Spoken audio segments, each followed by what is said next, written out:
मान लो Israel Iran के underground nuclear site को बॉम्ब कर भी लेता है, तब भी इजराइल को 1 घंटा लगेगा अपने एयरबेस पर वापस लौटने के लिए। लेकिन ईरानी मिसाइल्स सिर्फ 7 मिनट में ही उनके पूरे स्ट्रिप को ही तबाह कर देंगे। ये है से इमाद और सिमोर्ग काफी प्रोमिनेंट है। अब इमाद की रेंज तो हम ऑलरेडी देख चुके हैं, लेकिन इसकी खासियत की अगर बात करें तो ये ईरान का पहला नेविगेशन गाइडेड मिसाइल है जिसे लॉन्च करने के बाद भी कंट्रोल किया जा सकता है। और इसीलिए इमाद मिसाइल से अगर कोई सबसे ज्यादा डरा हुआ है तो वो है मिडिल ईस्टर्न कंट्रीज, क्योंकि इन देशों ने यूएस मिलिट्री के 18 बेसिस को अपने देशों में जगह दी है और इसीलिए ये कंट्रीज सबसे ज्यादा थ्रेटन फील करते हैं, क्योंकि ईरान कभी भी उन पर इमाद से हमला कर सकता है। और एक्सपर्ट्स तो ये भी कहते हैं कि ईरान का Imad missile nuclear warhead carry करने की भी क्षमता रखता है, क्योंकि आमतौर पर होता ऐसा है कि अगर कोई भी मिसाइल 500 किलोस के ऊपर का पेलोड कैरी करने की कैपेसिटी रखता है तो उसे न्यूक्लियर केपेबल मिसाइल कंसिडर किया जाता है। और इमाद मिसाइल की अगर बात करें तो वो 750 किलो कैरी कर सकता है और इसी पेलोड के साथ वो 1700 किलोमीटर दूर अपने टारगेट को एकदम प्रिसाइसली अटैक कर सकता है। मगर सिर्फ इमाद मिसाइल ही नहीं, उस वीडियो में सिमोर्ग मिसाइल भी मौजूद था जो ईरान के दुश्मन देशों के लिए है एक असली खतरा। सो अगर सिमोर्ग की बात करें ना तो ये ईरान की इंटरकॉन्टिनेंटल बैलिस्टिक मिसाइल है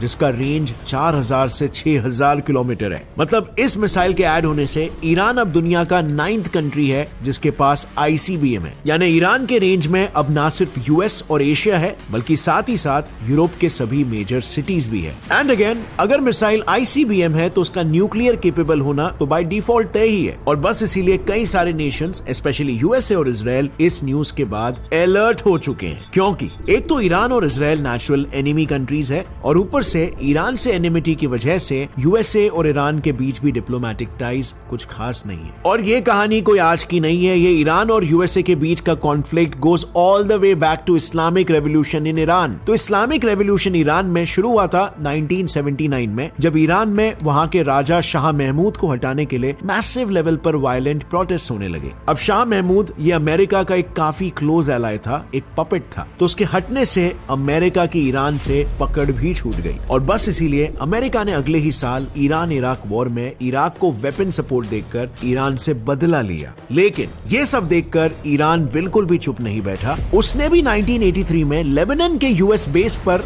2 बॉम्ब ब्लास्ट किए जिसमें 300 से भी ज्यादा अमेरिकन सोल्जर्स की मौत हो गई। और बस इस हादसे के बाद से यूएस ईरान रिलेशंस काफी खराब होते चले गए। फिर 2019 में इस आग को ईरान ने और भी भड़काया जब ईरान ने स्ट्रेट ऑफ हॉर्मुज में एक अमेरिकन ड्रोन को मार गिराते हुए ये धमकी दी कि वो स्ट्रेट ऑफ हॉर्मुज को ब्लॉक कर देगा। अब स्ट्रेट ऑफ हॉर्मुज यूएस के लिए काफी इंपॉर्टेंट है क्योंकि वहां से यूएस अपना 43% क्रूड ऑयल इंपोर्ट करता है और अगर ईरान ने ऐसा कुछ सच में कर दिया तो इससे यूएस की इकोनॉमी हेवीली हैम्पर हो सकती है। लेकिन ईरान सिर्फ यूएस के लिए ही खतरा नहीं है, वो इजराइल को भी अपना उतना ही कट्टर दुश्मन मानता है। जब से ईरान में इस्लामिक रेवोल्यूशन हुआ है तब से ईरान इजराइल के रिलेशंस और भी ज्यादा खराब हो गए। मगर ईरानी गवर्नमेंट को काफी पहले से ही समझ आ गया था कि वो वॉर या कॉन्फ्लिक्ट में डायरेक्टली इजराइल से कभी जीत नहीं सकती और इसीलिए उन्होंने इजराइल के अगेंस्ट एक्ट करने वाले टेररिस्ट ऑर्गेनाइजेशन हमास को सपोर्ट करना शुरू कर दिया। उन्होंने 2014 में हमास को हेवी वेपन सप्लाई किए जिसकी मदद से हमास ने पूरे 2 महीने तक इजराइल पर 4000 से भी ज्यादा रॉकेट्स फायर किए और इसी फायरिंग में 100 से भी ज्यादा इजरायली सिविलियंस की मौत हुई और बिलियंस ऑफ डॉलर्स के इजरायली एसेट्स का नुकसान हुआ। अब ईरान के ये प्रॉक्सी वॉर्स तो चल ही रहे थे, लेकिन इसके अलावा जैसे मैंने कहा ईरान दुनिया से छुपकर अंडरग्राउंड मिलिट्री फैसिलिटीज बना रहा था